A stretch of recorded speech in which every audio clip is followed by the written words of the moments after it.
यही जो आमर बात्या मुंथा द्वारा बहुत क्षयक्षति होती जहाँफल पानी बढ़िया द्वारा फसल सब पानी रे बुड़ी रही कृषक मानकर बहुत दुख अच्छे वर्तमान पानी गत काली ठारो आज आहरी अधिक बढ़ी हुड़ा उपरे प्राय एतिकी पानी चलछि देखो यही दृश्य ये हूँ आज दृश्य आउ कृषक भाई मान द्वारा आम शुणा से दुख को प्रकार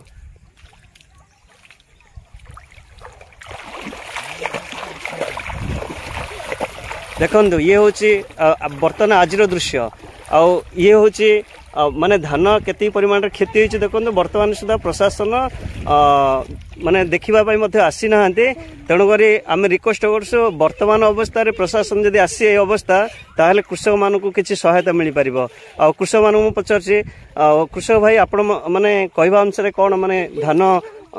को प्रकार क्षति होती आपन को धान तो बहुत नष्ट हो गलानी पड़ी पानी बर्तमान आज बहुत संख्यार बढ़ुची खताड़ी पापड़ी वाली आंबझला पंकलाड़ी गहिर बेलुपुर गहिर ए सुनाझला पंचायतर सब क्षति उपरे अच्छे धान। अच्छा यही जो धान कौन आउ माने पूर्व अवस्था हो पार आउ जो धान पड़ी से धान हो पार। अच्छा अच्छा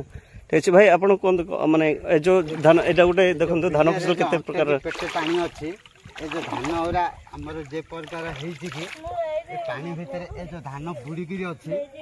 धान कौन हेबो ए सब जगह पानी रे सब बुड़ी गिरी अच्छी ए सब बिल मझिरे पेटे पानी वर्तमान पेटे एतिकी पानी होउची ए पानी रे कौन हमर कौन हबो कि आउ ए सब धान सब जगह ए धान ओरा सब जगह इन सब बुड़ी गिरी अच्छी एतिकी पानी रे सब जगह धान पड़े तेणुकर यह हूँ बड़ दुखर विषय बर्तमान आम प्रशासन अनुरोध करुँ वर्तमान समय सी जब आसिक देखिक जी तो बहुत कृषक मान किसी सहायता मिल पारे तेणु प्रशासन रिक्वेस्ट कराऊँगी सी आसिक माने वास्तविक रूपता देखु ये हूँ सुनाझलार सान पंकलवाड़ी गहिर अवस्था आ बर्तमान यहीपरी पानी चलती ये हूँ पापड़ी वाली दृश्य देखो कौ प्रकार फसल रे धान माने धान फसल रे पानी चलती।